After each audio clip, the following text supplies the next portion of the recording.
Hello and welcome back to Phasmophobia. So today I'm going to be going over the training mission with you, so let's get right into it. So here we are, you start on the truck. First of all, this is the TV screen where you can monitor all your cameras, you can toggle night vision using this, you can use the mouse to toggle between cameras if there are more than one.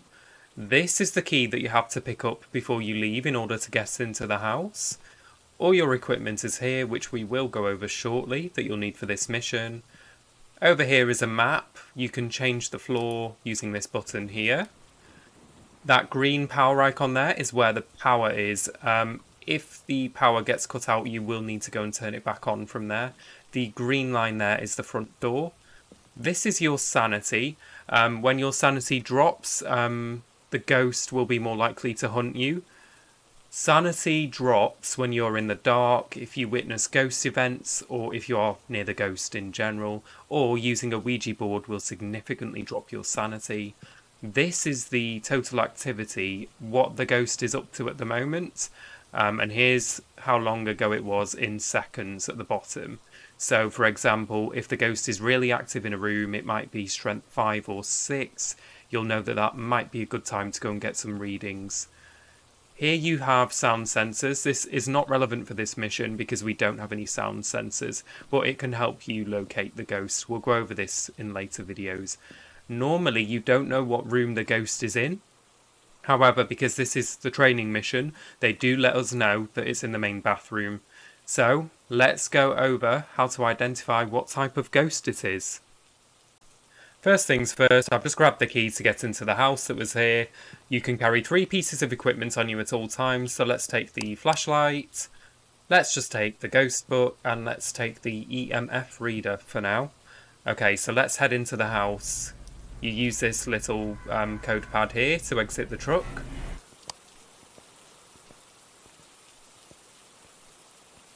You can right click to turn on your flashlight. Alternatively, if you're holding another item, if you press T, that turns on your shoulder flashlight. So first things first in the training, you come and read the TV and it will guide you through everything. So let's go to the next slide. Here are all the controls that you need. Normally you will have 5 minutes of save time on amateur difficulty, however, as this is the training, it's not really relevant. Okay, so now we need to go through all of the equipment in order to identify what type of ghost it is. The first piece of equipment we will need to test is the camera, and we are looking for ghost orbs. So I'm back on the truck. This one here is the camera, so you pick it up. You have to make sure you turn it on by right clicking so the light's green, and then you can then place it down wherever you want with F, or you can left click to rotate the camera. I'm just going to show you a quick clip of what ghost orbs look like so that you know what to look out for.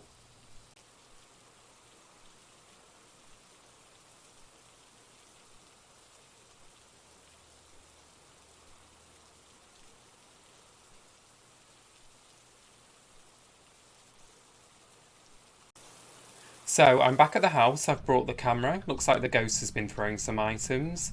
Sounds like he's turned the tap on as well. Yes, he has. Okay, so let's place the camera on here. Let me just turn it around, hang on.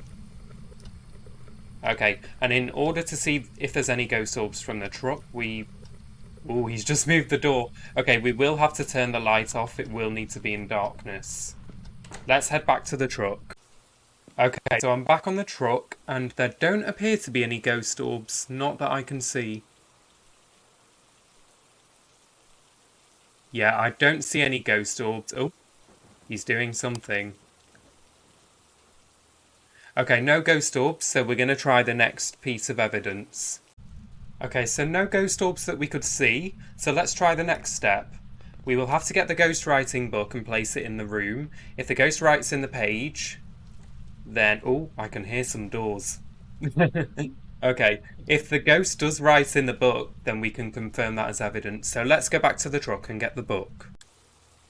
So back on the truck, this is the ghost book.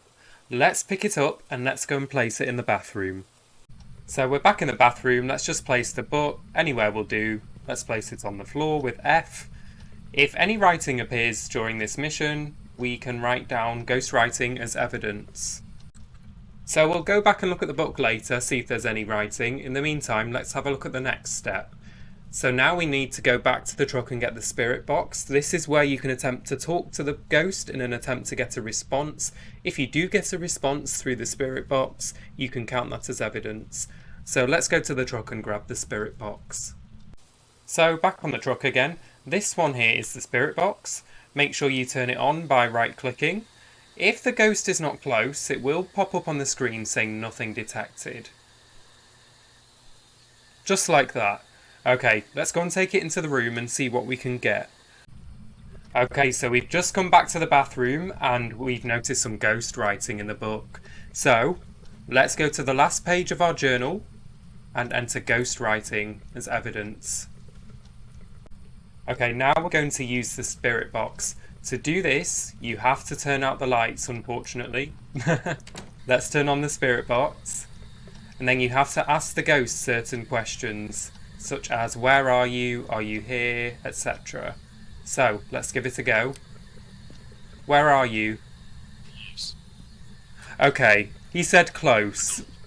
Okay, he's still talking. So we have spirit box as evidence.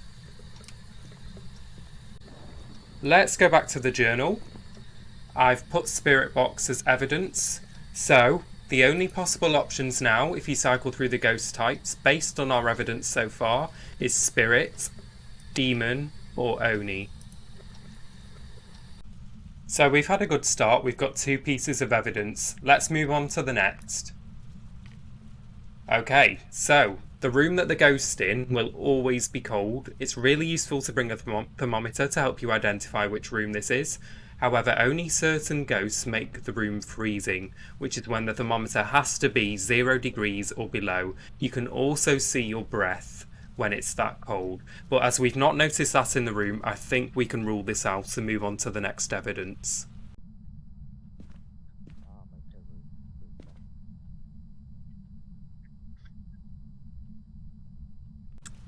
The next evidence to check is the UV torch. So here we're looking for fingerprints on doors, windows, light switches, etc. So let's head back to the truck and grab the UV torch. This torch here on the right is the UV torch, so let's pick that up. You can turn it on, you can see a UV light. So let's head back to the bathroom and have a look for any fingerprints. So we're back in the bathroom again. Let's use the UV torch to look for fingerprints. So the best places to check are doors, normally in the middle where I'm looking, windows, mirrors, light switch, the other side of the door, he's flicking the lights again. Okay, so there's no fingerprints that I can see, so I think we can rule this out.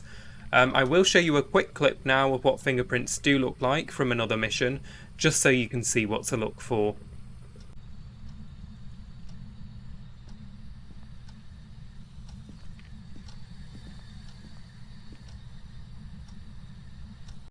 So we're back at the TV, we've got 2 out of 3 pieces of evidence confirmed, so the last piece of evidence is likely going to be this one here, the last gadget to test, the EMF Reader. This detects electromagnetic fields made by the ghosts. When you are close to the ghosts, there will be a reading between 1 and 5, where certain ghosts only give off a reading at level 5. The rest may give off a reading, but this may only peak at 2 or 3, etc. if they are nearby. So let's go back to the truck and grab the EMF Reader. So we're back on the truck again. This white thing here is the EMF Reader. So you turn it on by right-clicking. We've currently got a level 1 reading displayed by the dots that are active. So let's head into the house and see what happens. So I'm back in the bathroom, I've got the EMF Reader. Oh, there we go. It's just gone up to EMF level 5 when I stand here. So that means that's confirmed evidence and the ghost is very close. So we've got all 3 pieces of evidence, let's get back to the truck. Let's close the door, right. Oh, we're out of there. I still get spooked even after playing after all this time. Yeah, we can see we just had some big activity recently, probably when the EMF level 5 went off. So, let's go into the journal and write down the last piece of evidence. This means that the ghost is an Oni. So let's have a quick read of the Oni page. Sometimes if you're struggling to find the last piece of evidence, reading about the behaviour of the ghost, its strengths and weaknesses, can actually help you determine what type of ghost it is. So Onis are a cousin to the demon and possess extreme strength. There have been rumours that they become more active around their prey. Interesting. So sometimes this page can help you if you're struggling to find your last piece of evidence. Just one more thing before we leave the mission. This one here is the photo camera, where you can take photos of ghost interactions such as doors opening and closing, the dirty water we found in the sink, any bones, voodoo dolls you might find, any photos of dead teammates, any photos of the ghost if you see the ghost, if you're lucky or unlucky, depending on your point of view, and you just take a photo by pressing right click.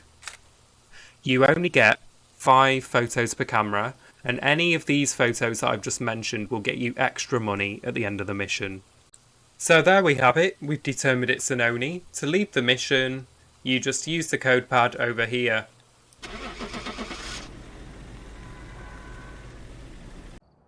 Don't forget to mark the ghost type in your book before you leave, or it won't count as your main objective. Let's see if we were correct. Fantastic, the ghost was an Oni. I hope you found this video useful, especially if you're new to the game. I will be posting more Phasmophobia videos soon, more guides for beginners, maybe advanced guides, guides on items, tactics, to help you survive and identify the ghost, etc. In the meantime guys, stay safe and happy hunting.